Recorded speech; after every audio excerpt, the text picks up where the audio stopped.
Egg biscuits ఎలా తయారు చేయాలో మనం ఇప్పుడు తెలుసుకుందాం.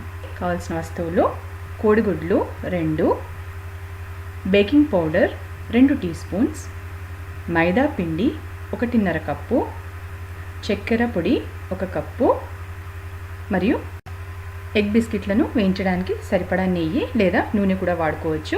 ఒకవేళ ఎగ్ బిస్కెట్స్ నూనెలో వేయించినట్టయితే పిండి తడిపేప్పుడు దాంట్లో 1 టేబుల్ స్పూన్ నెయ్యి వేసి కలుపుకోవాలి. ఒక గిన్నెలోకి మైదా పిండి, చక్కెర పొడి, బేకింగ్ పౌడర్ మరియు పలగొట్టిన గుడ్డు వేసి కలపాలి.